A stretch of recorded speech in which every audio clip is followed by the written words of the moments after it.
하나님, 요즘 안 좋은 일들이 많이 일어나고 있습니다. 제 주변에서 그 일들이 안 일어나게 해주셔서 감사합니다. 얼마 전 뉴스에 나왔던 것처럼 코로나의 백신에 부작용이 있다고 합니다. 부작용이 완전히 없어진 백신이 나왔으면 좋겠습니다. 예수님의 이름으로 기도드렸습니다. 아멘.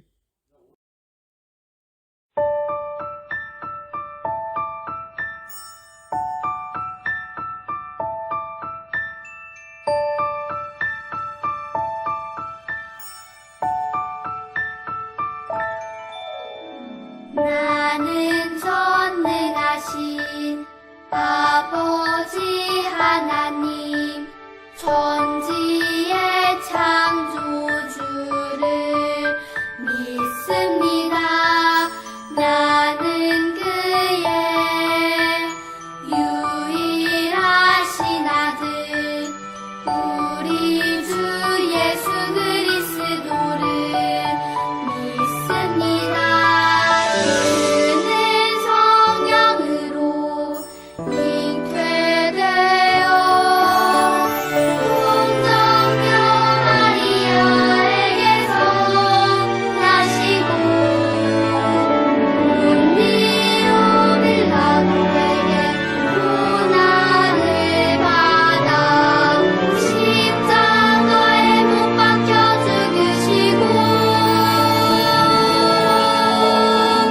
장사된 지 사흘 만에 죽은 자 가운데서 다시 살아 나셨으며 하늘에 오르시어 전능하신 아버지 하나님 우편에 앉아 계시다가 거기로부터 살아있는 자와 죽은 자를 심판하러 오십니다. 나는 성령을 믿으며 거룩한 공교회와 성도의 교제와 용서받는 것과 몸의 부활과 영생을 믿습니다.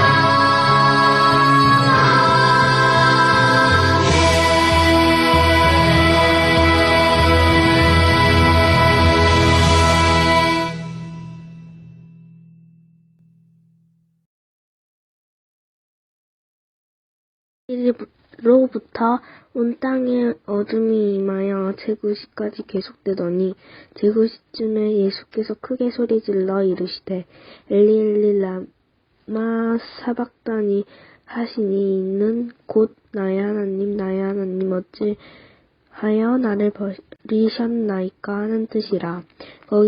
거기 섰던 자 중 어떤 이들이 듣고 이르되 이 사람이 엘리야를 부른다 하고 그 중에 한 사람이 곧 달려가서 해변을 가져다가 신 포도주에 적시어 갈대에 꿰어 마시게 하거늘 그 남은 사람들이 이르되 가만두라 엘리야가 와서 그를 구원하나 보자 하더라. 예수께서 다시 크게 소리 지르시고 영혼이 떠나시니라. 이에 성소 휘장이 위로부터 아래까지 찢어져 둘이 되고 땅이 진동하며 바위가 타지고 무덤이 열리며 자던 청도의 몸이 많이 일어나되 예수의 부활 후에 그들이 무덤에서 나와서 거룩한 성에 들어가 많은 사람에게 보이니라. 백부장과 및 함께 예수를 지키던 자들이 지진과 그 일어난 일을 보고 심히 두려워하여 이르되 이는 진실로 하나님의 아들이었다 하더라.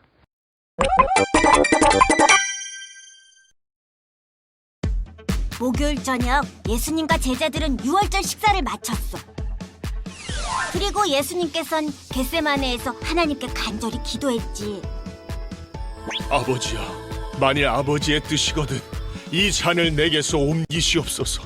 그러나 내 원대로 마옵시고 아버지의 원대로 되기를 원하나이다. 그날 밤 예수님은 유다의 배신으로 제사장이 보낸 자들에게 잡히셨어. 이때 베드로가 그 중 하나의 귀를 쳤지. 너희의 때다. 날 잡아가고 제자들은 보내라. 유다, 저 배신자. 예수님은 대제사장 앞에서 재판을 받게 됐어. 네가 그동안 한 말이 사실이냐? 하나님의 아들 신성모독이다. 사양. 이때 수제자 베드로는 예수님을 모른다고 부인하게 되지. 나는 저자를 모르오. 제사장 무리가 예수에게 사형을 집행하려고 빌라도에게 데려갔어. 우리는 사형을 집행할 권한이 없어. 저자를 죽이시오. 네가 유대인의 왕이라고 맞아? 네 말이 옳도다. 하지만 빌라도는 예수님에게 죄가 없음을 알았어.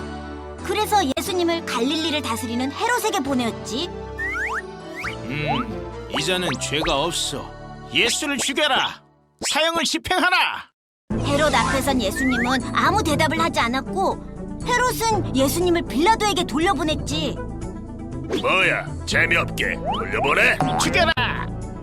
빌라도는 대제사장들과 백성을 불러 모아 예수를 신문했지만 죄를 찾을 수 없었어. 이자는 결백해. 어쩌지? 죽여라! 사형! 빌라도는 명절에 죄수 한 명을 풀어주는 전례가 있음을 기억했어. 이 살인자 바라바를 풀어줄까? 이 무고한 예수를 풀어줄까? 헤헤헤헤, 난 연쇄 살인범이야. 하지만 소용이 없었어. 대제사장들과 무리들은 예수를 십자가에 못 박아달라고 소리쳤지. 십자가에 못 박아라! 십자가에 못 박아라! 죽여! 십자가? 그건 가장 끔찍한 형벌이야. 이자가 무슨 죄를 지었길래? 빌라도는 무리가 바라는 대로 바라바를 놓아주고 예수님을 채찍질하게 했어. 저 무고한 사람은 이 정도면 되겠지. 하지만 제사장 무리는 예수님을 십자가에 못 박으라고 소리쳤어.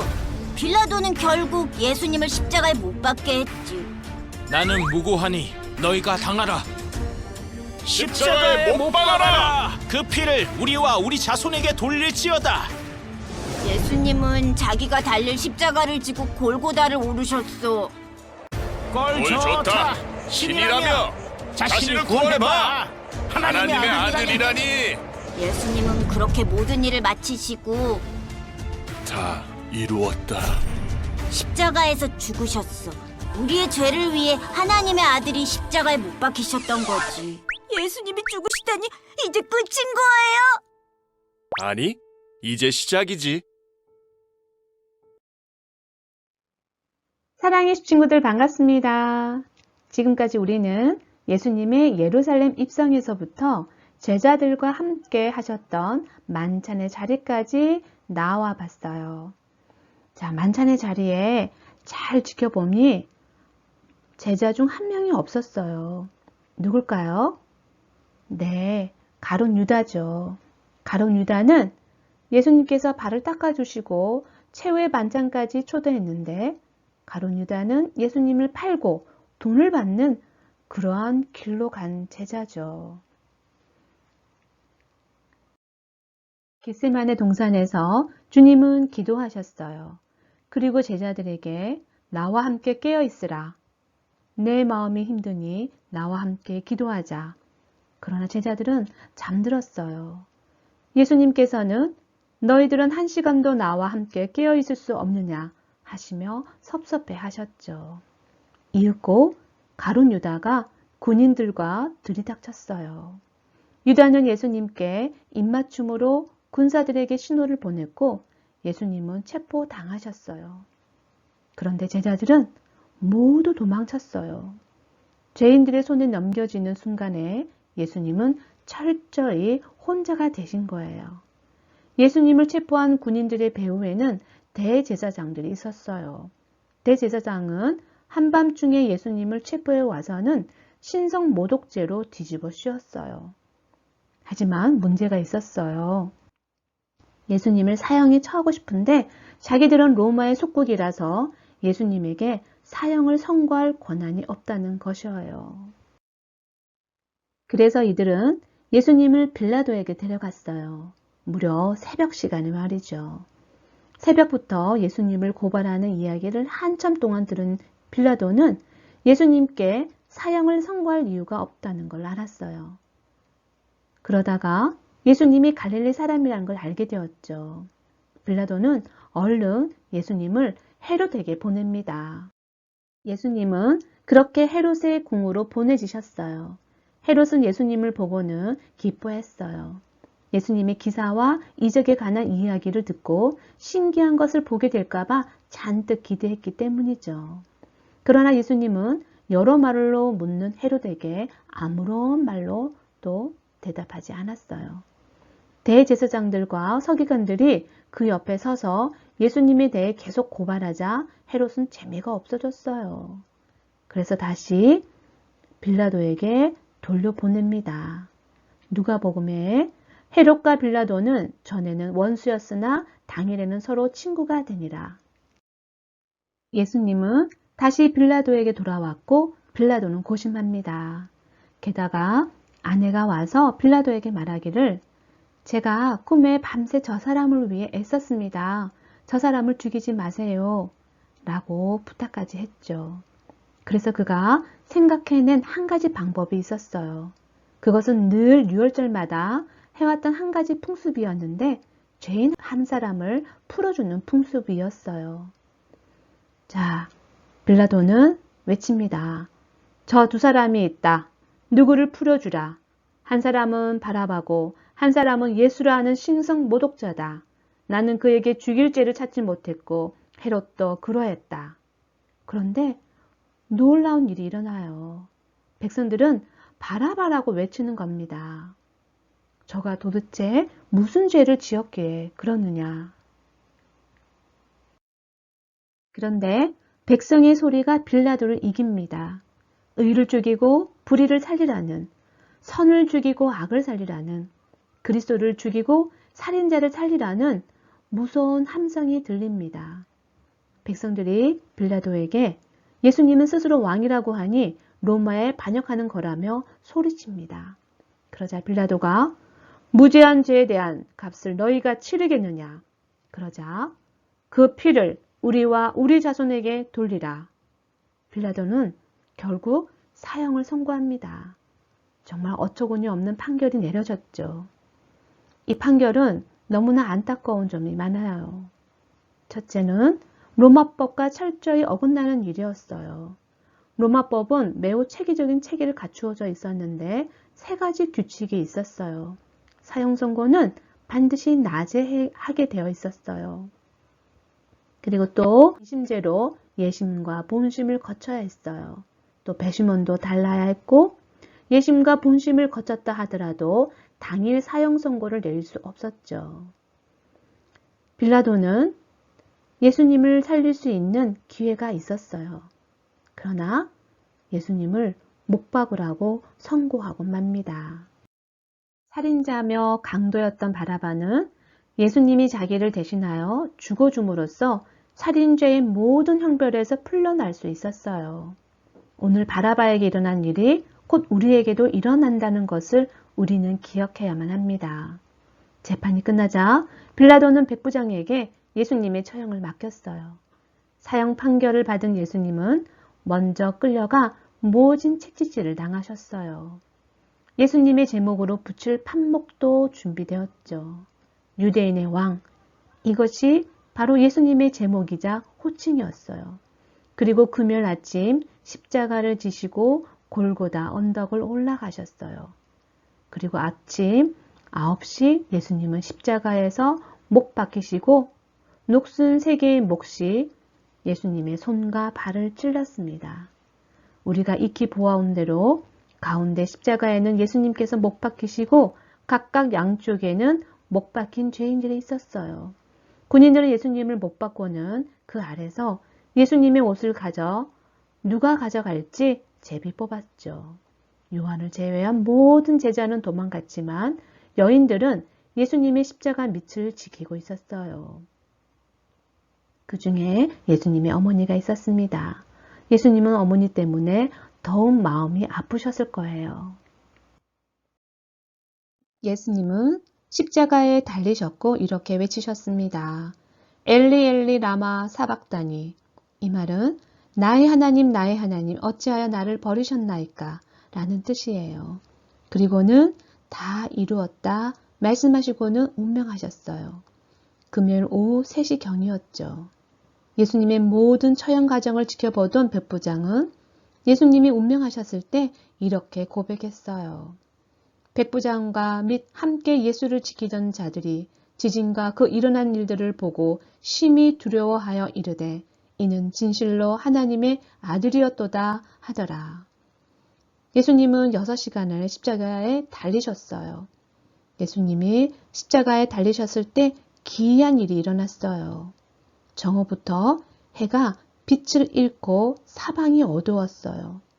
예수님이 운명하셨을 때 예루살렘 성전의 휘장은 찢어지고 지진이 일어났어요. 예수님은 물과 피를 모두 흘리시고 죽으셨죠. 그리고 우리의 모든 죄를 십자가에 못 박으셨습니다. 죄의 값이 치러졌죠. 우리의 죄를 위해 예수님은 자신의 생명을 주셨어요. 우리는 예수님의 희생으로 새로운 생명을 얻었고 영원한 구원을 선물로 받았어요. 바라바가 예수님 대신 생명을 얻었듯이 우리도 새 생명을 얻었습니다. 우리는 예수님의 십자가를 똑바로 바라보아야 합니다. 예수님께서 나를 사랑하셔서 견디셔야만 했을 그런 모든 아픔을, 그런 십자가를 똑똑히 보고 알아야 합니다. 그럼 우리는 어떻게 살아가면 좋을까요? 대신 얻은 생명으로 우리는 무엇을 하면 좋을까요? 우리는 입으로만 예수님을 믿는다고 하고 십자가와 상관없는 삶을 산다면 예수님이 얼마나 슬퍼하실까요? 대신 얻은 생명으로 우리는 이제 십자가에 합당한 삶을 살아야 합니다. 나만 성공하고 나만 배부리 먹고 나만 행복한 삶에서 벗어나 예수님을 마음에 모시고 예수님의 뜻대로 살아야만 합니다. 십자가에 합당한 삶, 풍성한 십자가의 은혜를 세상과 나누고 구원의 기쁨을 온 세상에 전하는 그러한 삶을 살아야 됩니다. 사도 바울은 로마서 14장 7, 8절에서 우리 중에 누구든지 자기를 위하여 사는 자가 없고 자기를 위하여 죽는 자도 없도다. 우리가 살아도 주를 위하여 살고 죽어도 주를 위하여 죽나니 그러므로 사나 죽으나 우리가 주의 것이로다. 주님의 죽으심에 참여한다는 것은 바로 주님의 고난에 동참하는 것, 주님의 십자가를 따르는 삶이죠. 십자가가 없다면 영광도 없다는 것을 기억하기 바랍니다. 예수님의 부활에 함께 참여하기 위해서 우리가 감당해야 할 십자가를 기꺼이 주님을 위해 질 수 있어야 합니다. 주님의 십자가 그늘에 살면서 우리 삶의 모든 영역 가운데 그리스도의 용서와 사랑과 희생이 빛나는 삶을 살아가야만 합니다. 기도하겠습니다. 사랑의 아버지 하나님, 예수님이 십자가 지신 사건을 생각하며 예수님의 십자가의 의미를 알고 십자가의 은혜 앞에서 주님의 십자가를 따르기를 간절히 소원합니다.